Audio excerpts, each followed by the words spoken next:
का स्वदेश में मैं हूं आपके साथ सौमित्र बुतकर। आज बुलेटिन की शुरुआत करेंगे दिन की सबसे अहम खबर के साथ, जो है रिलायंस की एजीएम। जी हां, जियो दिवाली तक 4 मेट्रो शहरों यानी दिल्ली, मुंबई, चेन्नई और कोलकाता में अपनी 5G सर्विस लॉन्च करेगी। इसका ऐलान आज कंपनी के चेयरमैन मुकेश अंबानी ने कर दिया। रिलायंस की 45वीं एजीएम में मुकेश अंबानी ने घोषणा की कि भारत में 5G नेटवर्क के लिए कंपनी 2 लाख करोड़ रुपए का निवेश करेगी। वहीं साल 2023 तक पूरे देश में लोग 5G सर्विस का आनंद ले सकेंगे।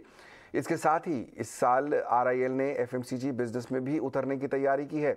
रिटेल आर्म की डायरेक्टर ईशा अंबानी ने कंपनी की 45वीं एजीएम में कहा कि हर भारतीय तक जरूरत की चीजें अफोर्डेबल कीमत पर पहुंचाना आरआईएल का लक्ष्य है। सबसे पहले बात करेंगे 5G को लेकर रिलायंस की प्लानिंग और एक्शन प्लान की। एजीएम में मुकेश अंबानी ने इस पर विस्तार से चर्चा की। एजीएम में रिलायंस के चेयरमैन मुकेश अंबानी ने कहा कि दिवाली तक 5G का रोल आउट हो जाएगा, जिसके लिए कंपनी करीब 2 लाख करोड़ रुपए का कैपेक्स कर रही है। Jio 5G will be the world's largest and most advanced 5G network. Most operators are deploying a version of 5G called non-standalone 5G, which is essentially a 5G radio signal that is delivered over their existing 4G infrastructure. This non-standalone approach is a hasty way to nominally claim a 5G launch, but this approach cannot deliver the breakthrough improvements in performance and capability that are truly possible with 5G. In sharp contrast, Jio will deploy the latest version of 5G called standalone 5G, which has absolutely zero dependency on our 4G network. To build our pan-India true 5G network, we have committed a total investment of 2 lakh crore rupees. Jio has prepared an ambitious and the fastest ever 5G rollout plan for a country of our size. Within the next 2 months, that is by Diwali of 2022, we will launch Jio 5G across multiple key cities, including the metro cities of Delhi, Mumbai, Chennai, and Calcutta.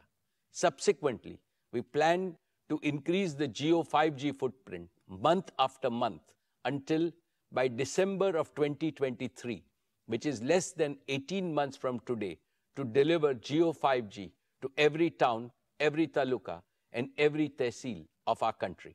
We will use our combined wireless and wireline assets to blanket the 3.3 million square kilometers of India's landmass with fiber quality broadband, connecting even those parts of the country where thus far satellite technology was considered the only option for connectivity.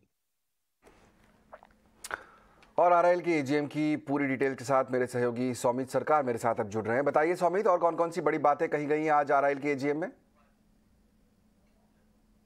Telecom business की की announcements की अगर हम बात करें तो पहला जो बड़ा अनाउंसमेंट ये आया था कि करीब 2 लाख करोड़ रुपए का कैपिटल एक्सपेंडिचर उन्होंने कमिट किया है 5G नेटवर्क को डेवलप करने के लिए। अब ये 2 लाख करोड़ में से 90,000 तो स्पेक्ट्रम केपेक्स के लिए था और बाकी का जो करीब 1.1 लाख करोड़ है वो नेटवर्क कैपिटल एक्सपेंडिचर होगा। उनके साथ उन्होंने ये भी कहा कि करीब बाय दिवाली 2022 तक वो 5G लॉन्च करेंगे की सिटीज़ में, इंक्लूडिंग मेट्रो सिटीज़, और दिसंबर 2023 तक पैन इंडिया बेसिस पे 5G सर्विसेज इंडिया में लॉन्च हो जाएगी। 2 प्रोडक्ट लॉन्चेस भी उन्होंने अनाउंस किए। जियो एयर फाइबर जो कि एक हॉटस्पॉट डिवाइस होगा, वो जो हाई स्पीड डेटा प्रोवाइड करेगा, यानी कि 5G स्पीड डेटा प्रोवाइड करेगा। और उसी के साथ उन्होंने ये भी कहा कि वो जियो क्लाउड पीसी भी लॉन्च करेंगे, जो कि पर्सनल कंप्यूटर्स को रिप्लेस कर सकता है आगे चल के। गूगल के पार्टनरशिप पे उन्होंने ये कहा कि गूगल के साथ वो अभी भी काम कर रहे हैं एक अफोर्डेबल 5G फ़ोन बनाने के लिए, बट अभी भी उन्होंने कोई टाइमलाइंस नहीं बताए उसके लॉन्च को लेके। अब O2C बिजनेस की अगर हम बात करें तो उन्होंने करीब 75,000 करोड़ रुपीस का capital expenditure plan laid out किया है अगले 5 साल के लिए। और वो ये भी कह रहे हैं कि इंडिया का सबसे बड़ा और सबसे पहला कार्बन फाइबर प्लांट वो बनाएंगे और इसका जो फर्स्ट फेज होगा ये कंप्लीट होगा 2025 तक। और आगे चलते O2C बिजनेस में कार्बन फाइबर ही ग्रोथ लीड करेगा, ऐसे मुकेश अंबानी का मानना है। अब न्यू एनर्जी बिजनेस की अगर हम बात करें तो 10 गीगावाट सोलर PV सेल और मॉड्यूल फैक्ट्री जो है वो 2020 4 तक प्रोडक्शन स्टार्ट करेगा और इसका जो कैपेसिटी होगा वो 10 गीगावाट तक एक्सपैंड किया जाएगा 2026 में।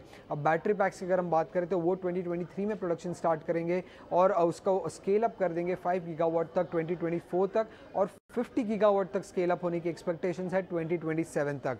और आखिर में उन्होंने ये भी कहा कि 20 गीगावाट का सोलर जनरेशन हो सकता है 2025 तक और ये जो पूरा जनरेशन जो होगा वो कैप्टिव यूज़ के लिए होगा। इसके साथ उन्होंने ये भी कहा कि आकाश अंबानी लीड करेंगे जियो को, ईशा अंबानी लीड करेगी रिटेल को और अनंत अंबानी लीड कर रहे हैं न्यू एनर्जी बिजनेस को। और आखिर में उन्होंने ये भी कहा कि वो एक्सपेक्ट कर रहे हैं रिलायंस इंडस्ट्रीज़ का जो वैल्यू है वो डबल हो जाएगा 2027 तक। और एजीएम में मुकेश अंबानी ने दिवाली तक 4 मेट्रो सिटीज में और 2023 तक पूरे देश में 5G सर्विस शुरू करने का ऐलान किया है। इसके बाद किन कंपनियों को फायदा होने वाला है, जानने के लिए 18 आवर्स स्वदेश ने बात की क्वांटम सिक्योरिटीज के डायरेक्टर नीरज दीवान से।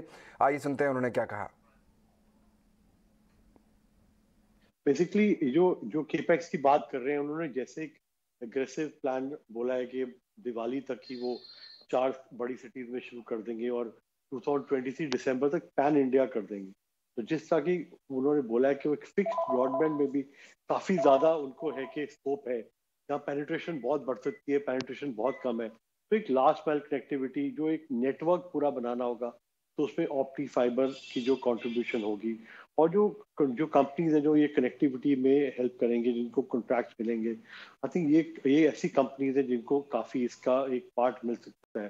तो ऑप्टी फाइबर इक्विपमेंट जैसे इन्होंने बात की, अभी कंपनी थी जैसे हिमाचल हैं और ऑप्टी फाइबर बनाने वाली कंपनीज हैं।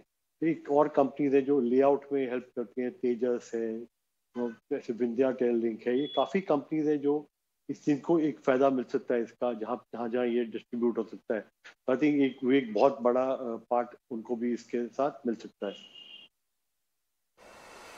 और आरएल की एजीएम में उस बात को भी एड्रेस किया गया जिस पर सबकी निगाहें थी। एजीएम में कंपनी के चेयरमैन मुकेश अंबानी ने आरआईएल का सक्सेशन प्लान का एक खाका पेश किया है। उन्होंने बताया कि आकाश अंबानी ने टेलीकॉम और ईशा अंबानी ने रिटेल कारोबार में लीड रोल ले लिया है, वहीं अनंत अंबानी ने न्यू एनर्जी बिजनेस को ज्वाइन किया है। Optimism about ability to realize our dreams is a huge reservoir of young, dynamic, and best-in-class talent.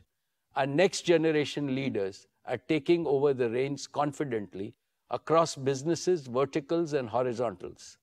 Akash and Isha have assumed leadership roles in Jio and retail.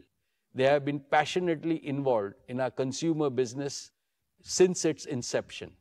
Anant has also joined in our new energy business with great zeal. In fact, he is spending most of his time in Jamnagar. All three have fully inherited our founders' mindset. They are first among equals in a young team of leaders and professionals who are already doing amazing things at Reliance. My leadership team is also empowering our next-gen leaders by giving them a larger canvas to work on and greater responsibilities to fulfill. चलिए बात करते हैं आज के share बाजार की। ब्याज दरों को लेकर जैक्सन होल में फेड चेयरमैन जेरोम पावेल के बयान के बाद दुनिया भर के बाजारों के साथ साथ आज भारतीय बाजारों में भी घबराहट दिखी और इसी का असर था कि हफ्ते के पहले कारोबारी दिन निफ्टी करीब 250 अंकों की बड़ी गिरावट के साथ 17,300 के स्तर पर जाकर बंद हुआ है। सेंसेक्स में भी हमने करीब 850 अंकों से ज़्यादा की गिरावट देखी। दिन भर आज बाजार में आज क्या उतार चढ़ाव रहा, बताने के लिए मेरे साथ जुड़ रही हैं मेरी सहयोगी प्रियंका उप्पल आनंद। देखिए, आज मार्केट में सबसे बड़ी बात ये हुई कि हम एक बहुत बड़े गैप डाउन के साथ खुले, लेकिन उस गैप डाउन से हमने रिकवर भी किया। अगर आप सिर्फ पॉइंट्स के लिहाज से बात करेंगे तो पिछले 7 ट्रेडिंग सेशन में लगभग निफ्टी जो डाउन हुआ वो 4 बार पिछले 7 ट्रेडिंग सेशन में नीचे की तरफ बंद हुआ है। 250 पॉइंट कम से कम हमने आज लूज आउट किए, लेकिन लगभग 1% आप डेज लो से रिकवर भी हुए। तो एक रिकवरी मोड में तो आज आपको बाजार दिखा। पहले सीमेंट ने उस रिकवरी को लीड किया, ऑटो ने उसे फॉलो अप किया और उसके बाद आपने रिकवरी बाकी स्पेसेस में भी देखने को मिली। हालांकि सारे सेक्टोरल इंडेक्स को अगर आप सिर्फ 2 स्पेसेस को छोड़ दे, ऑयल एंड गैस पैक को छोड़ दें और इसके अलावा आपको सभी स्पेसेस लाल निशान में ही बंद हुए। In fact Nifty auto, Nifty reality दोनों के दोनों 2% लगभग ऊपर बंद हुए अपने इंट्राडे लो से। तो एक रिकवरी मोड में तो बाजार दिखाई दिया। साथ ही हमने, क्योंकि यूएस का एक हैंगओवर था, ग्लोबल मार्केट्स का एक हैंगओवर था, दबाव के साथ खुले जरूर थे, लेकिन इस बीच में जो बड़े लूजर्स आज आपको फिर से दिखाई दिए, जो बड़े ड्रैगर्स थे, वो आईटी काउंटर्स थे। पहले अगर 5 टॉप लूजर्स की आप बात करें तो उसमें टेक महिंद्रा, इन्फोसिस, विप्रो, एचसीएल टेक और साथ ही टीसीएस। तो आईटी काउंटर्स पर ही सबसे ज्यादा दबाव देखने को मिला। और गेनर्स कौन से थे? इसके डिफेंसिव बाजार मोड में दिखाई दिया, रिकवरी मोड के साथ साथ डिफेंसिव बेट्स जो थी वो थोड़ी तेज दिखाई दी। ब्रिटानिया जैसे स्टॉक्स हो, नेस्ले, कोलपैल, वहां पर आपको एक फिर भी स्ट्रेंथ दिखाई दी। और पहले 5 टॉप गेनर्स की आप बात करें तो आपको इन्हीं स्पेसेस दिखेंगे, एफएमसीजी, ऑटो या फिर आपको कंज्यूमर सेक्शन, कंज्यूमर स्टेपल्स जैसे सेक्शन में ही दिखाई दी। तो Britannia, Maruti, Apollo hospital, Asian paints और नेस्ले, ये 5 टॉप गेनर्स भी थे जो निफ्टी के देखने को मिले। ऑयल एंड गैस पैक की आप बात करें, वो डेज लो से लगभग 2.5% क्लोज रिकवर हुआ और हरे निशान में बंद होने में कामयाब रहा। और दूसरा स्पेस, सिर्फ 2 इकलौते स्पेसेस है जो हरे निशान में आज बंद है, उसके अलावा सारे सेक्टोरल इंडेक्स आपको लाल निशान में दिखे। दूसरा स्पेस था एफएमसीजी, जहां पर लगभग 1.5% तक की रिकवरी डेज लो से देखने को मिली। तो ओवरऑल एक सेशन जहां पर ऑलरेडी सुबह से ही एक प्रेशर था, रिकवर बाजार जरूर हुए, लेकिन आपको मेजरली ड्रैगर्स जो निकल कर आए वो आईटी पैक से सबसे ज़्यादा, एक बार फिर से आईटी से, बैंक्स में भी रिकवरी हालांकि थोड़ी बहुत देखने को मिली, लेकिन यहाँ पर बड़े ड्रैगर्स भी निकल कर आए। देखना होगा, इंटरेस्टिंग होगा कि आज का यूएस मार्केट्स भी रिकवर होते हैं और कल हम इंडियन मार्केट्स कैसी क्लोजिंग देते हैं, कैसी ओपनिंग देते हैं। और दिन भर हमने बाजार के कई एक्सपर्ट से बातचीत भी की। कोटक एएमसी के नीलेश शाह ने हमसे खास बातचीत में कहा है कि बाजार का ग्लोबल सेंटिमेंट का असर दिखेगा। नीलेश शाह का मैन्युफैक्चरिंग सेक्टर पर तेजी का नजरिया है। उनके मुताबिक आईटी की बड़ी कंपनियों में निवेश के बेहतर मौके हैं। हमारी इकोनॉमी विदेश की इकोनॉमी से काफी अच्छी तरह चल रही है, लेकिन फ्लो वाइज सेंटिमेंट के ऊपर दूसरे देशों में क्या बनता है उसकी इम्पैक्ट बनती रहेगी। सो एक हमें फंडामेंटल वर्सेस फ्लो को देखना पड़ेगा, और दूसरी जो चीज है वह ये है कि आज की तारीख में मार्केट हमारे फंडामेंटल्स को काफी हद तक डिस्काउंट कर रहा है। तो ऐसा नहीं है कि मार्केट को पता नहीं है कि भारतीय इकोनॉमी दूसरे देशों की तुलना में अच्छा कर रही है, वो उसे डिस्काउंट करके बैठी है। सो इस चीज के 2 पहलू होंगे, फंडामेंटल वर्सेस फ्लो, और कितनी पॉजिटिव चीजें डिस्काउंट हो चुकी है उसके सामने क्या डिलीवरी आती है आने वाले 6-12 महीनों में। मैन्युफैक्चरिंग क्षेत्र के ऊपर बुलिश है। इनफैक्ट पिछले साल हमने कोटक मैन्युफैक्चरिंग फंड भी का लॉन्च किया था, एनएफओ किया था। हम आज भी निवेशकों को कहते हैं कि कोटक मैन्युफैक्चरिंग फंड जैसे थीमेटिक फंड में आप लॉन्ग टर्म के लिए निवेश कर सकते हैं। अगर हम भारतीय इकोनॉमी को देखें तो अब हमारी कैपेसिटी यूटिलाइजेशन 75% के आसपास पहुंची है। जैसे जैसे कैपेसिटी यूटिलाइजेशन 75 से 80% के आसपास जाएगी, वैसे वैसे कैपेक्स चालू होगा। बात करते हैं रुपए की। आज दिन के कारोबार में जो रुपया है वो एक बार फिर से नए रिकॉर्ड निचले स्तर पर पहुंच गया। क्या है इसकी गिरावट की वजह और इसके लिए क्या ट्रिगर्स हैं, बताने के लिए मेरे सहयोगी विश्व मोहन जुड़ रहे हैं मेरे साथ। बताइए विश्व मोहन। देखिए, रुपए में गिरावट की जो सबसे बड़ी वजह ये है कि यूएस फेड में जैक्सन होल में फेड चेयरमैन की तरफ से जिस तरह से सख्त बयान आए थे, ऐसा लग रहा है कि आने वाले पॉलिसी मीटिंग में तेजी से ब्याज दरें बढ़ती रहेंगी। जिस तरह से ऑलरेडी 2.25% 4 बार ब्याज दरें फेड की तरफ से बढ़ाई जा चुकी है, और उसके बाद भी संकेत यही मिल रहा है कि फेड का फोकस पूरी तरह से महंगाई कम करने पर है। ऐसे में लग रहा है कि आने वाले समय में ब्याज दरें और बढ़ेंगी। उससे डॉलर इंडेक्स मजबूत हुआ, 20 साल के नई ऊंचाई पर डॉलर इंडेक्स पहुंच गया, और उसका नुकसान यहाँ पर रुपया ही नहीं, दुनिया की बाकी करेंसी, चाहे वो पाउंड हो या फिर यूरो हो, वो भी रिकॉर्ड निचले स्तर पर हैं। साथ ही चाइनीज युआन जो 2 साल के निचले स्तर पर, तो तमाम करेंसी में गिरावट दिख रही है, उसका असर रुपए पर भी है। रुपए के साथ चिंता यह है कि आरबीआई ब्याज दरें में उस तेजी से बढ़ोतरी नहीं करेगा जिस तेजी से फेड करेगा, तो जो गैप होगा, जो डिफरेंस होगा, उस वजह से रुपए में गिरावट और ज्यादा होगी। हालांकि दिन के निचले स्तरों से रुपए में हल्की रिकवरी जरूर दिखी और बंद हुआ 80 के नीचे, लेकिन 80 रुपए 12 पैसे के ऊपरी स्तर तक आज पहुंच गया। एक तरफ और आप देख सकते हैं कि बॉन्ड डील जो यूएस में है, 10 ईयर बॉन्ड डील, वो 3.1% के ऊपर चला गया है। अगर बॉन्ड डील ऊपर की तरफ जाते हैं तो फॉरेन पोर्टफोलियो इन्वेस्टर्स इंडिया की इक्विटी मार्केट में निवेश कम कर सकते हैं, क्योंकि वहां पे फिक्स इंस्ट्रूमेंट पे उनको ब्याज अगर ज्यादा मिलेंगे तो डेफिनेटली यहां पर निवेश कम होगा, तो वो भी एक चिंता है। और क्रूड कीमतें भी फिर से $100 के ऊपर टिका हुआ है, तो तमाम ऐसे फैक्टर्स हैं जो रुपए पर दबाव बना रहे हैं। विशु मोहन, हमने देखा कि सोने चांदी में भी काफी गिरावट आज दिखाई दे रही है, इसके पीछे क्या वजह है?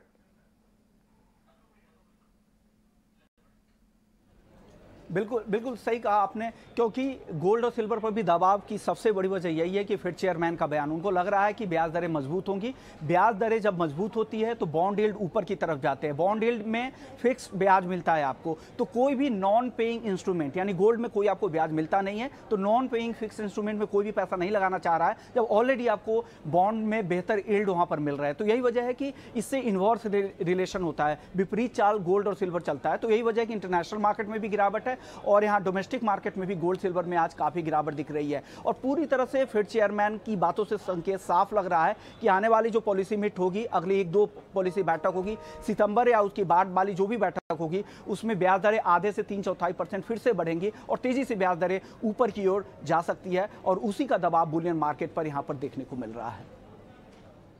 शुक्रिया विशु मोहन इस पूरे अपडेट के लिए। चलिए आगे बढ़ते हैं और कुछ और खबरों का रुख करेंगे। ग्रीन हाइड्रोजन की खरीद पर सरकार ने ड्राफ्ट तैयार कर लिया है। बिडिंग को लेकर एक्सक्लूसिव डिटेल्स के साथ जुड़ रहे हैं मेरे सहयोगी प्रकाश प्रियदर्शी। देखिए, जैसा कि आपको पता है कि सरकार ग्रीन हाइड्रोजन और ग्रीन अमोनिया की मैन्युफैक्चरिंग पर फोकस कर रही है। पॉलिसी का एक हिस्सा पहले ही सरकार ने अप्रूव कर लिया है और अब उसका जो प्रोक्योरमेंट डॉक्यूमेंट है, क्या क्या गाइडलाइंस होंगे अगर किसी को ग्रीन हाइड्रोजन या ग्रीन अमोनिया खरीदना है, और सप्लाई से संबंधित क्या गाइडलाइंस होंगे, उससे संबंधित जो बिडिंग गाइडलाइंस है उसको लगभग अंतिम रूप दे दिया है ministry of new and renewable energy ने, और उसको जल्द ही जारी किया जाएगा। सूत्र हमें बता रहे हैं कि इंडस्ट्री के साथ जो कंसल्टेशन की प्रक्रिया है वो पूरी कर ली है और उसके बाद जो अंतिम गाइडलाइंस है उसको अगले महीने तक जारी किया जा सकता है। अगर आप जैसा बता रहे हैं, जो प्रावधान किए गए हैं इस गाइडलाइंस पे उस पर अगर आप नज़र डालें तो कॉन्ट्रैक्ट के बाद जो प्रोजेक्ट की शुरुआत है वो 30 दिन के अंदर 30 महीने के अंदर जो है, माफ़ करें, इसकी कमीशनिंग प्रोजेक्ट की करनी ज़रूरी है। साथ ही साथ जो एंड कंज्यूमर है उसको यूनिफॉर्म टैरिफ के आधार पे ग्रीन हाइड्रोजन या ग्रीन अमोनिया की सप्लाई जो है वो की जाएगी। एंड कंज्यूमर्स के लिए शॉर्ट टर्म कॉन्ट्रैक्ट की फैसिलिटी अवेलेबल होगी, इंटरमीडिएरीज के लिए लॉन्ग टर्म सप्लाई के लिए कॉन्ट्रैक्ट जो है वो किया जा सकता है। इसके अलावा पेमेंट सिक्योरिटी को इंश्योर करने के मकसद से जो भी प्रोक्योरर्स होंगे या जो खरीदार होंगे उनको लेटर ऑफ क्रेडिट देना ज़रूरी होगा। इसके अलावा कोई भी कंपनी अगर ग्रीन हाइड्रोजन या ग्रीन अमोनिया को खरीदना चाहती है तो उसके लिए ये सुनिश्चित करना ज़रूरी होगा कि वो स्टोर कहाँ करेगी, इसके लिए लॉन्ग टर्म कॉन्ट्रैक्ट्स होंगे। साथ ही साथ जो कॉन्ट्रैक्ट की अवधि है वो 15 से 25 साल तक हो सकते हैं, क्योंकि लॉन्गर टर्म में सरकार को ये उम्मीद है कि प्रोजेक्ट की जो वायबिलिटी है उसको बनाने में मदद मिलेगी। इन केस अगर सप्लाई में दिक्कतें आती हैं, किसी तरह की रुकावट होती है और उसकी वजह से जो घाटा होता है, तो दोनों को ही, खरीदार को और विक्रेता को, यानी कि जो सप्लाई कर रहा है और जो खरीद रहा है, उसको इस घाटे को शेयर करना होगा। इसके अलावा अगर किसी वजह से कॉन्ट्रैक्ट में जो वॉल्यूम है, जितनी सप्लाई करनी है और उतनी खरीद अगर जिसने कॉन्ट्रैक्ट लिया है उतनी खरीद नहीं कर रहा है ग्रीन हाइड्रोजन या ग्रीन अमोनिया का, वैसे सूरत में जो सप्लायर्स है उसको कॉम्पनसेशन देना ज़रूरी होगा। तो ये तमाम ऐसे प्रावधान हैं, सोर्स हमें बता रहे हैं कि अगले महीने तक फाइनल गाइडलाइंस जो हैं वो जारी किए जाएंगे। अब देश में इंटरनेशनल ड्राइविंग परमिट बनाना आसान हो जाएगा। सड़क परिवहन मंत्रालय ने एक नोटिफिकेशन जारी करके इंटरनेशनल ड्राइविंग परमिट के नियमों में बदलाव कर दिया है। क्या है ये बदलाव और इनके लागू होने के बाद कितना आसान हो जाएगा इंटरनेशनल ड्राइविंग परमिट बनाना, बता रहे हैं मेरे सहयोगी समीर दीक्षित। देश में अब इंटरनेशनल ड्राइविंग परमिट बनाना हुआ और आसान, और इसके लिए सड़क परिवहन मंत्रालय ने नियमों में संशोधन भी किया है। संशोधन के तहत अब देश के सभी राज्यों में जो इंटरनेशनल ड्राइविंग परमिट होगा, इसका फॉर्मेट, साइज, कलर वगैरह वगैरह ये बिल्कुल एक समान होगा। या अलग अलग राज्यों में अभी तक क्या होता था कि इसमें डिफरेंस हो सकता है, इसमें अलग अलग राज्य अलग किस्म के साइज या फॉर्मेट, यहाँ तक कि कलर को अपनाते थे, और इसके चलते जो एप्लीकेंट, जो आवेदक होता था, उसको इंटरनेशनल ड्राइविंग परमिट बनवाने में काफ़ी दिक्कतें आती थी। लेकिन इन दिक्कतों को दूर करते हुए, संशोधन करते हुए सड़क परिवहन मंत्रालय ने यह साफ कर दिया है कि देश के सभी राज्यों में जो अब इंटरनेशनल ड्राइविंग परमिट बनेंगे, उसका फॉर्मेट, साइज, कलर वगैरह सब अब एक समान होगा। और ये बिल्कुल जेनेवा कन्वेंशन में जो भारत की जो सहभागिता है उसके अनुरूप ही किया गया है। इसके साथ ही जो QR कोड, ताकि IDP को, इंटरनेशनल ड्राइविंग परमिट को लाइसेंस से लिंक किया जाए, वो QR कोड भी जारी किया गया है सरकार की तरफ से। साथ ही साथ और इसको आसान बनाने के लिए सरकार ने हेल्पलाइन नंबर भी जारी किया है, और इसको लेकर के सड़क परिवहन मंत्रालय ने 26 अगस्त को नोटिफिकेशन भी जारी कर दिया है। ये पूरी प्रक्रिया इसलिए की गई ताकि जो भी आवेदक इंटरनेशनल ड्राइविंग परमिट बनाना चाहते हैं उनके लिए पूरी प्रक्रिया आसान हो पाए, सरल हो पाए, और अभी तक जो अड़चनें थी उनको दूर किया जा सके। और अब बात ET Now स्वदेश की एक्सक्लूसिव खबर की। दीपम अब सरकारी फर्टिलाइजर कंपनियों के OFS लॉन्च करने की तैयारी में है। इस खबर की और डिटेल के साथ जुड़ रही हैं मेरी सहयोगी मेघना मित्तल। जी, जैसा कि हम जानते हैं इस साल केवल ONGC का OFS आया है, उसके बाद मार्केट्स काफ़ी वोलेटाइल हो गए थे, जिसके बाद दीपम कोई और नया OFS नहीं लाई है। लेकिन अब जो सूत्र जानकारी दे रहे हैं कि दीपम ने इन्वेस्टर फीडबैक लेना शुरू कर दिया है 4 PSUs के लिए, जिसमें वो OFS प्लान कर रही है। 2 फर्टिलाइज़र के PSUs हैं, RCF और NFL, और 2 डिफेंस के PSUs हैं, मज़गांव डॉक लिमिटेड और हिंदुस्तान एरोनॉटिक्स लिमिटेड। इन चारों PSUs में इन्वेस्टर फीडबैक लेना शुरू हो गया है, जो कि 1 हफ्ते में आ जाना चाहिए, ये सूत्र जानकारी दे रहे हैं। और दीपम उसके बाद मार्केट्स को एनालाइज करते हुए जल्द ही ये डिसीजन लेगी कि किस में OFS सबसे पहले आना चाहिए। और जो सूत्र बता रहे हैं कि अगर फीडबैक पॉजिटिव रहता है इन्वेस्टर्स से तो OFS 15 दिन के अंदर ही आ सकता है।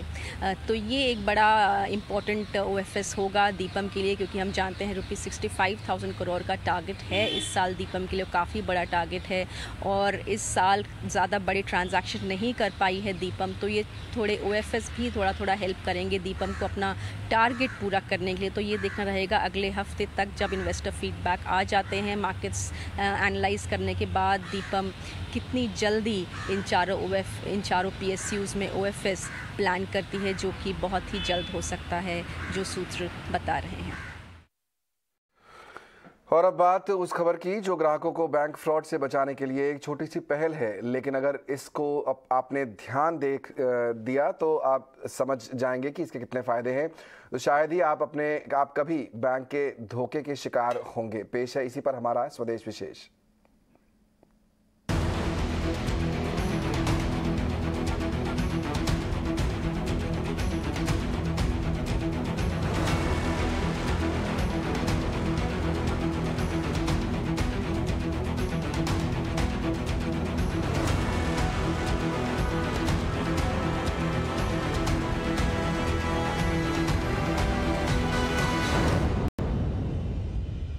टेक्नोलॉजी के अपने नफ़े और नुकसान दोनों हैं, बस नुकसान से बचना है तो सावधान रहना ज़रूरी है। और ऐसी ही सावधानी वाली खबर हम आपके लिए लेकर आए हैं आज इस खास कार्यक्रम में, और ये बैंकों से जुड़ी है। क्या है ये पूरी खबर, पेश है हमारी खास रिपोर्ट।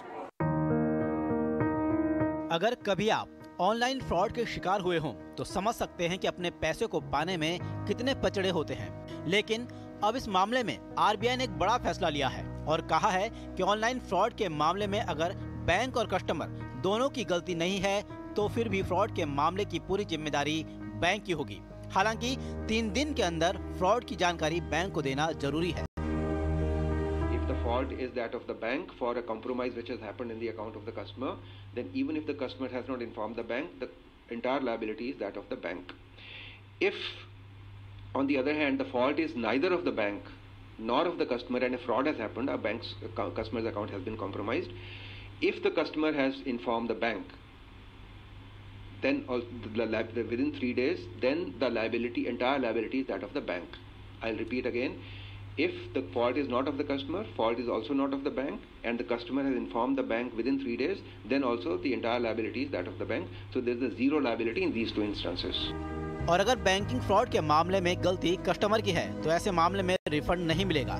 जिस दिन बैंक को इसकी जानकारी दी जाती है उसके बाद अगर कोई फ्रॉड होता है फिर बैंक की जिम्मेदारी होगी।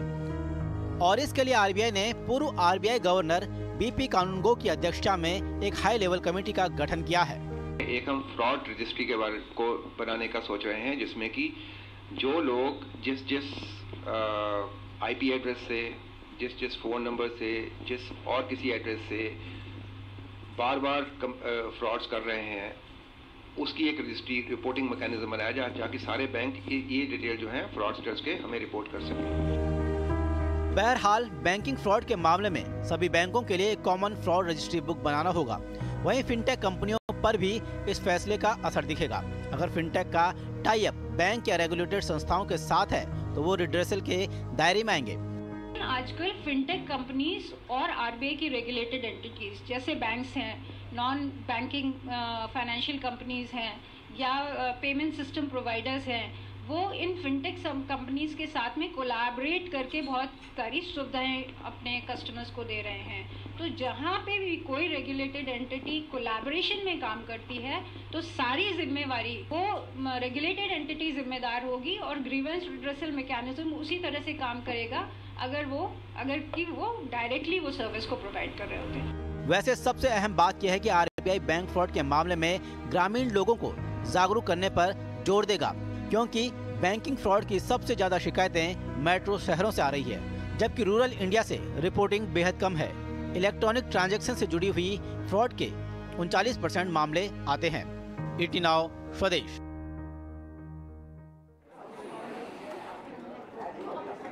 तो यानी आम ग्राहकों के फायदे की बात यहाँ पर आरबीआई ने की है, लेकिन क्या इसके पीछे मंशा है? लोगों की मदद करना तो है ही, लेकिन बैंकों पर जिम्मेदारी डाल देना कितनी अच्छी बात होगी। मेरे सहयोगी प्रकाश प्रियदर्शी मेरे साथ अब जुड़ रहे हैं, उनसे कुछ और बारीकियां समझते हैं। प्रकाश, एक बड़ा कदम यहाँ पर आरबीआई की तरफ से उठाया जा रहा है, लोगों की मदद की कोशिश तो की जा रही है, लेकिन बैंकों पर इतनी जिम्मेदारी दे देना कि अलग अलग स्थितियों में जिम्मेदारी बैंक की ज्यादा बनती है, कितना सही लगता है? क्या मंशा हो सकती है इसके पीछे?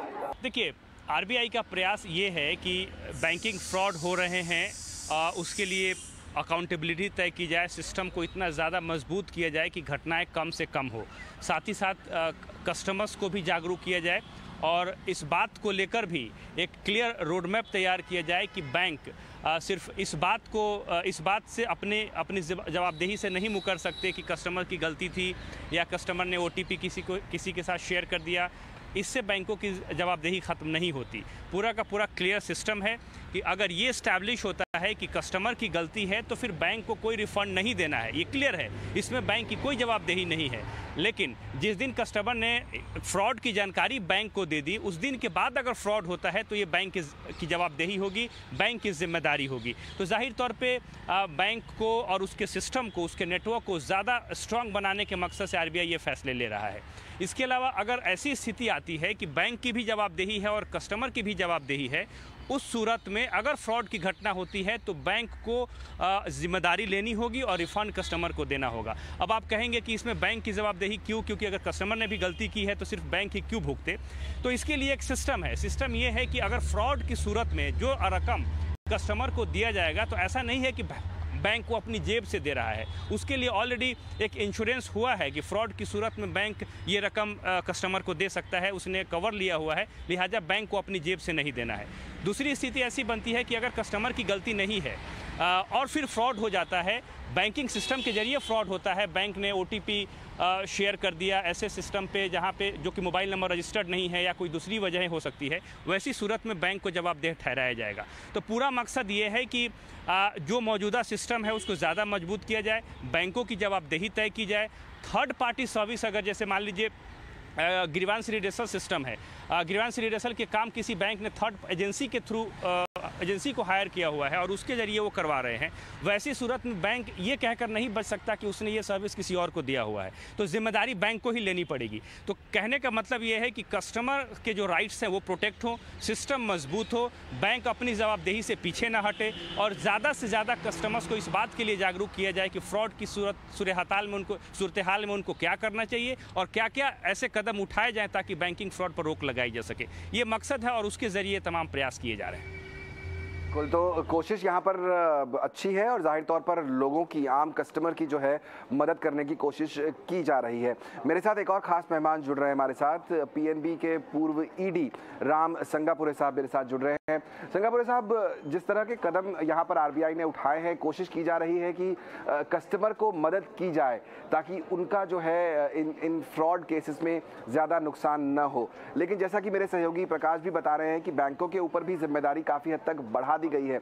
आपका पहला रिएक्शन क्या है? आरबीआई ने जो स्टेप्स उठाए हैं कितने सही लगते हैं आपको? आरबीआई ने जो स्टेप्स उठाए हैं मेरे हिसाब से वो बहुत ही सिस्टम को मजबूत करने के लिए आवश्यक है। और आप देखिए, ये जो रिस्पॉन्सिबिलिटी है बैंक की और ग्राहक की, इसको डिमार्केशन करना बहुत जरूरी है।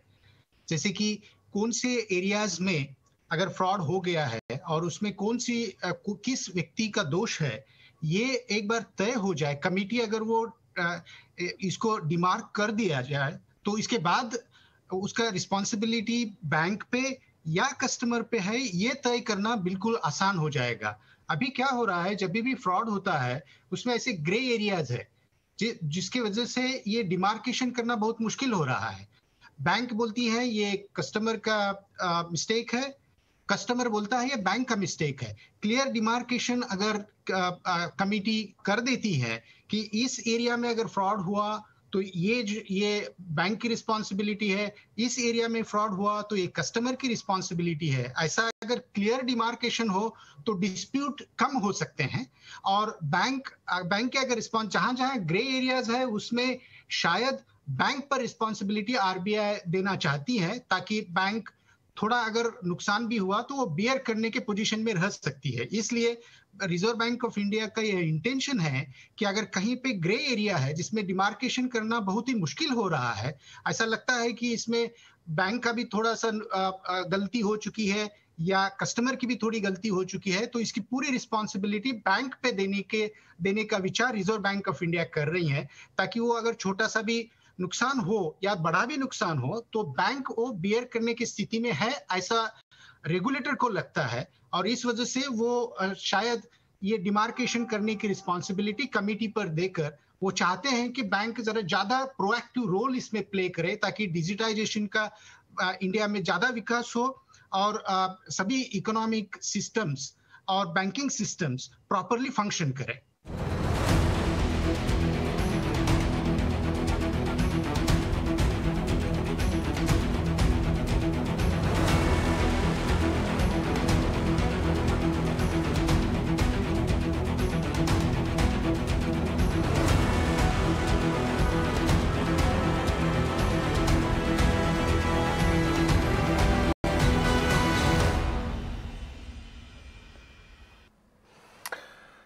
और अब बात झारखंड में चल रहे सियासी संकट की, जिस पर अभी तक सस्पेंस बना हुआ है।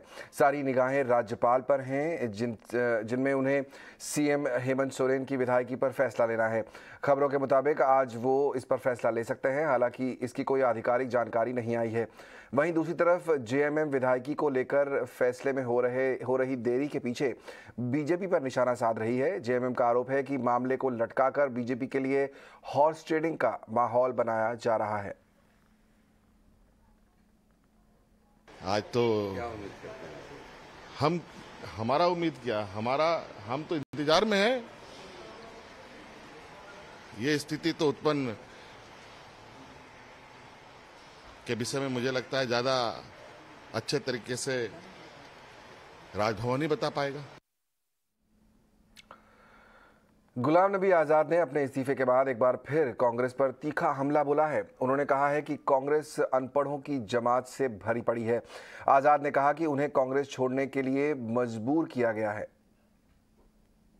इनकी आंखों में हम खटकते हैं जिस दिन से हमने वो G23 की लेटर, क्योंकि ये कहते थे कि हमको कोई लेटर लिखना नहीं चाहिए, हम तो कानून से पढ़े हैं, हम पार्टी सिक्योरिटी से पढ़े हैं, कांग्रेस जीरो भी आएगा तो भी कोई नहीं पूछेगा। जब हमने चैलेंज किया उनकी फंक्शनिंग का, वर्किंग का, हमारे इलेक्शन नहीं हो रहे हैं, 25 साल से वर्किंग कमेटी नहीं हो रहा है, इलेक्शन कमेटी नहीं हुआ, कमेटियां नहीं है, वो उस दिन से खटक रहा था। उसके बाद बहाने से बहाना करते करते इस स्टेज, और उसके बाद कई मीटिंगें हुई, एक सजेशन भी हम लोग उनकी नहीं माने। दिल्ली में आम आदमी पार्टी और एलजी वीके सक्सेना के बीच टकराव बढ़ता जा रहा है। एलजी के इस्तीफे की मांग को लेकर आम आदमी पार्टी के विधायक आज विधानसभा में पूरी रात धरना देंगे। आम आदमी पार्टी उपराज्यपाल वीके सक्सेना पर खादी ग्रामोद्योग बोर्ड के अध्यक्ष पद पर रहते हुए घोटाले का आरोप लगा रही है। आज जो है दिल्ली विधानसभा में हमारे विधायक साथी ने जो खुलासा किया है, बहुत गंभीर आरोप जो हैं केवीआईसी के उस वक्त के चेयरमैन वीके सक्सेना जी के ऊपर लगे हैं, जो आज हमारे एलजी है। हम चाहते हैं कि इसकी निष्पक्ष जांच हो। क्या कारण थे कि कैशियर्स को कहा गया कि ये पैसा चेयरमैन साहब का है, और उस अकेली ब्रांच में जो केजी ब्रांच है, 22 लाख रुपया जो पुराने नोट थे वो नए में बदले गए। इससे पहले दिल्ली विधानसभा में विश्वास प्रस्ताव पेश करते हुए दिल्ली के मुख्यमंत्री अरविंद केजरीवाल बीजेपी पर जमकर बरसे। उन्होंने कहा कि ऑपरेशन कमल दूसरे राज्यों में भले कामयाब हो सकता है, लेकिन आम आदमी पार्टी के विधायकों की कट्टर ईमानदारी की वजह से यहां फेल हो गया। एक रिपोर्ट। दिल्ली के मुख्यमंत्री अरविंद केजरीवाल ने सदन में विश्वास मत पेश किया। केजरीवाल ने एक बार फिर बीजेपी पर दिल्ली में आम आदमी पार्टी की सरकार को गिराने की साजिश रचने का आरोप लगाया। केजरीवाल ने दावा किया कि वो दिखाना चाहते हैं कि दिल्ली में बीजेपी का ऑपरेशन लोटस फेल हो गया। मध्य प्रदेश में ऑपरेशन लोटस सक्सेसफुल हो गया, गोवा में ऑपरेशन लोटस सक्सेसफुल हो गया, कर्नाटक में ऑपरेशन लोटस सक्सेसफुल हो गया, महाराष्ट्र में हो गया, लेकिन दिल्ली में आके टाइटा फिस हो गया। केजरीवाल जिस वक्त विधानसभा में विश्वास प्रस्ताव पर बोल रहे थे, उसी दौरान बीजेपी ने दिल्ली की सड़कों पर प्रदर्शन किया। बीजेपी ने शराब नीति को लेकर केजरीवाल सरकार पर हमला बोला और डिप्टी सीएम मनीष सिसोदिया को बर्खास्त करने की मांग की। मुझे लगता है अरविंद केजरीवाल वहां कॉन्फिडेंस मोशन जो ला रहे हैं, इसका कोई अर्थ नहीं, सिर्फ ध्यान भटकाने के लिए है। जनता का नो कॉन्फिडेंस आपके लिए हो चुका है। दिल्ली में शराब नीति के बहाने सियासी संग्राम चरम पर है और आगे भी बयानबाजी इसी तरह जारी रहने के आसार हैं। और अब बात इतिहास के पन्नों में दर्ज हो चुके ट्विन टावर्स की। दरअसल नोएडा के सेक्टर 93A में बना सुपरटेक ट्विन टावर जमींदोज हो चुका है, लेकिन भ्रष्टाचार की इस इमारत को खड़ा करने में जिन अधिकारियों का हाथ था, अब उन पर एक्शन की तैयारी है। यूपी के सीएम योगी आदित्यनाथ ने इस मामले की जांच कराई थी, जिसमें प्राधिकरण के अधिकारी, कर्मचारी, बिल्डर और आर्किटेक्ट सहित 26 लोगों की लिस्ट जारी की गई। नियमों को ताक पर रखकर बनाई गई इन गगनचुंबी इमारतों के निर्माण में नोएडा विकास प्राधिकरण के कर्मचारियों और बिल्डर की मिलीभगत की बात सामने आ चुकी है। वहीं इस पूरे मामले पर सुपरटेक के ग्रुप के डायरेक्टर आर.के. अरोड़ा का भी बयान सामने आया है। उनका कहना है कि सुप्रीम कोर्ट के आदेशों का पालन किया गया है और कई निवेशकों के पैसे लौटाए जा चुके हैं। देखो, जजमेंट है, ऑनरेबल सुप्रीम कोर्ट जजमेंट है, हम उसका सम्मान करते हुए, सुप्रीम कोर्ट ने बोला कि बिल्डिंग को गिरा दो, तो हमने बिल्डिंग को गिरा दिया। सुप्रीम कोर्ट ने बोला कि बिल्डिंग को एक एक्सपर्ट एजेंसी द्वारा गिराया जाना चाहिए, वी फॉलोड देयर ऑर्डर्स। उनको एक्सपर्ट एजेंसी लेके आए, उसको बिल्डिंग को सेफली डिमोलिश कराया। और उसके अलावा जो ऑर्डर्स हमको दिए गए, जैसे कि होम बायर का रिफंड है, जो आपने क्वेश्चन था कि होम बायर को रिफंड नहीं मिला है, तो I want to tell you and all the flat owner related to this twin tower, we have settled 95% people, 95% लोगों को पैसा वापस कर दिया है, उनका इंटरेस्ट वापस कर दिया है, उनका ब्याज दे दिया है। बैलेंस फ्यू इज देयर, जैसे जैसे हमारे पास आ रहे हैं, we are clearing the things. और अब चलिए रुक करते हैं कुछ और अहम खबरों का। आपको दिखाते हैं तस्वीरें तबाही की। दरअसल बाढ़ और आसमान से बरसती आफत बारिश से देश के कई हिस्सों में तबाही का मंजर है। सबसे पहले यूपी में बाढ़ के कहर की तस्वीर दिखाते हैं। यूपी में गंगा यमुना नदी उफान पर है। वाराणसी में गंगा 44 साल पुराना रिकॉर्ड तोड़ने से करीब 2 मीटर दूर है। शनिवार को गंगा का जलस्तर 71.81 मीटर दर्ज किया गया था। काशी विश्वनाथ कॉरिडोर में गंगा का पानी घुस गया है। बाहर से आ रहे हैं तो अंदाजा नहीं मिल पा रहा नहाने वालों को। दिक्कत है, हाँ बहुत ज़्यादा दिक्कत है। वो बाढ़ बहुत ज़्यादा सरम सीमा पार कर रही है। तेजी से बाढ़ बढ़ रही है, इसके वजह से सब लोग अपना घर मकान छोड़ के ऊपर जा रहे हैं, ऊपर की ओर बढ़ रहे हैं सामान लेते हुए। वहीं प्रयागराज में गंगा जमुना का जलस्तर खतरे के निशान से ऊपर है। दोनों जगहों पर करीब 10,000 से ज्यादा लोगों ने घर छोड़ दिया है। दूसरी ओर चित्रकूट में यमुना का जलस्तर बढ़ने से 40 गांवों का संपर्क टूट गया है। नदियों में बाढ़ के बीच मौसम विभाग की ओर से यूपी के लिए 5 दिन भारी बारिश का अलर्ट जारी किया गया है। वहीं 23 जिलों में सबसे ज्यादा बारिश होने की संभावना जताई गई है। पानी यहाँ पे तो इस समय करीब 6.5 फुट के आसपास है पानी, और यहाँ तकरीबन 500-600 550 के आसपास मकान पानी से ग्रसित है, और करीब फर्स्ट फ्लोर के आसपास पानी पहुँचने वाला है। 6.5 फुट करीब हो गया है, और पानी लगातार बढ़ता जा रहा है। उनको वाले घर में जाना है, 3 वाला घर है, समझ लीजिए ना यहाँ नाव की सुविधा है, किसी चीज़ की। पानी इतना गंदा, उसकी वजह से लोग भी बीमार पड़ रहे हैं। खाने पीने की दिक्कत है, हर चीज़ की दिक्कत है। सरकार क्या कर रही है, कहाँ बैठते हैं लोग। यूपी के बाद आपको बारिश से बेहाल कर्नाटक की तस्वीर दिखाते हैं। कर्नाटक में भारी बारिश की वजह से हाईवे पर पानी भर गया है। लगातार हो रही बारिश से बेंगलुरु में लोगों को काफ़ी दिक्कतें आ रही हैं। आप ये तस्वीर रामनगर ज़िले की देख रहे हैं, जहां पर कई कार और गाड़ियां बरसात के पानी में डूब गई हैं। सीएम बसवराज बोम्मई और कर्नाटक के पूर्व मुख्यमंत्री HD कुमारस्वामी ने बारिश से प्रभावित इलाकों का जायजा भी लिया है।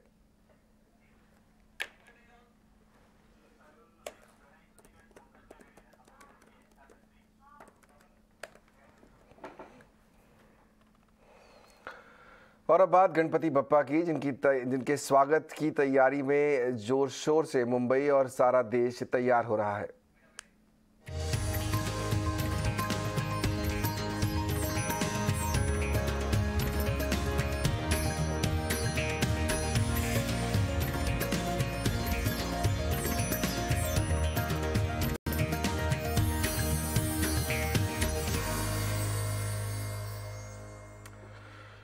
देश भर में गणेश चतुर्थी की धूम है, लेकिन महाराष्ट्र में गणपति आराधना का अपना अलग ही महत्व है। लोकमान्य बाल गंगाधर तिलक ने इसे हिंदू एकता के तौर पर सार्वजनिक उत्सव के रूप में मनाने की शुरुआत की, और तब से ही ये परिपाटी लगातार चली आ रही है। हर साल गणेश चतुर्थी के दिन शुरू होने वाला यह उत्सव लगातार 10 दिन तक पूरे महाराष्ट्र में मनाया जाता है, जिसको लेकर तैयारियां जोर शोर से हैं। तो देखते हैं इस रिपोर्ट में गणपति बप्पा की तैयारियों की एक झलक। तकरीबन 2 साल बाद त्योहारों को धूमधाम से मनाने का सिलसिला फिर से शुरू हो चुका है। हर घर, हर गली, हर नुक्कड़, हर इमारत में गणेशोत्सव की तैयारियां चल रही है। महाराष्ट्र में खासकर के मुंबई की बात करें तो यहाँ पर गणेशोत्सव बड़े पैमाने पर मनाया जाता है। हाय, मैं हूँ प्रांजलि। आज मैं आपको दिखाऊंगी कि किस तरह सजी है ये मुंबई नगरी अपने प्यारे गणेश जी के आगमन में।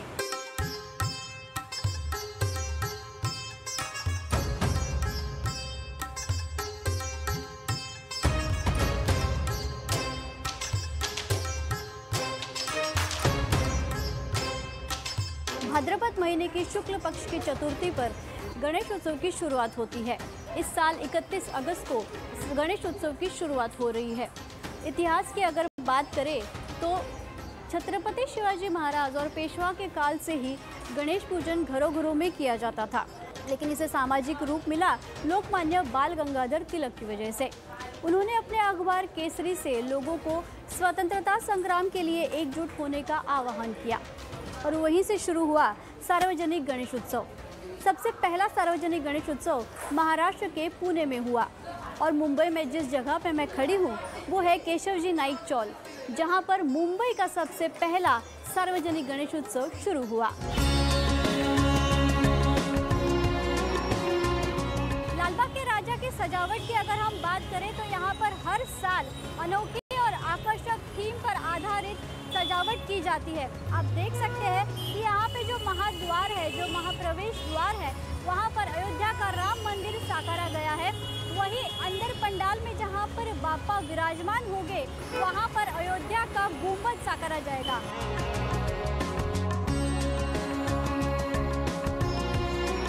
लालबाग के राजा के दर्शन करने के लिए लाखों भाविक यहाँ आते हैं और यहाँ पर 2 तरह की लाइनें लगती है। एक पहली जो होती है वो है मुख्य दर्शन की लाइन, जहाँ पर आपको ये सारे चरण जो है वो पार कर कर मुख्य दर्शन करने जाना होता है। दूसरी जो होती है वो मन्नत वाली या फिर चरण स्पर्श वाली लाइन होती है, जहाँ पर आप दर्शन करते हैं चरण स्पर्श कर कर। जिनकी मन्नत होती है, जो मन्नत पूरी कर लेते हैं, वो यहाँ पर आकर दर्शन लेते हैं। मुख्य दर्शन के लिए आपको 1, 2 या 3 घंटे में दर्शन हो जाता है, लेकिन जो मन्नत वाली लाइन है वहाँ पे 1, 2, 3 या 4 दिन भी आपको लग सकते हैं।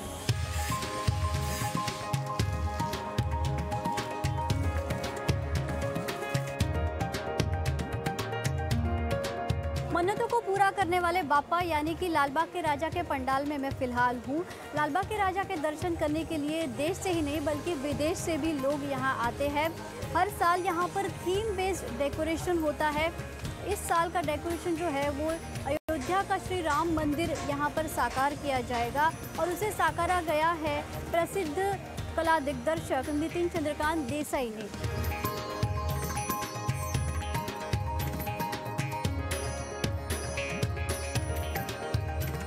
लालबाग के राजा की मूर्ति की अगर बात की जाए तो जब हम प्रवेश द्वार से अंदर आते हैं तो देखते हैं कि बड़े ही ठाठ में राजा अपने सिंहासन पर विराजमान हमें नजर आते हैं। और जो यहाँ पे भक्तों की लाइन लगी होती है दोनों तरफ, तो वो जो नज़ारा दिखाई देता है वो बिल्कुल एक दरबार की तरह नजर आता है। और 2 साल के बाद इस बार देश भर में ये उत्सव मनाया जा रहा है, गणेश उत्सव। आपको एक तस्वीर दिखाते हैं। मुंबई के जो मशहूर लालबाग का राजा है वो जो है इस बार किस तरह का दिखाई देने वाला है। जो पहली तस्वीरें हैं वहाँ की दिखाई आज पेश की गई हैं और ज़ोर शोर से ये गणेश उत्सव मनाने की तैयारियाँ की जा रही हैं। ये मुंबई का मशहूर लालबाग का राजा आपके सामने अपने पूरे सुंदरता में।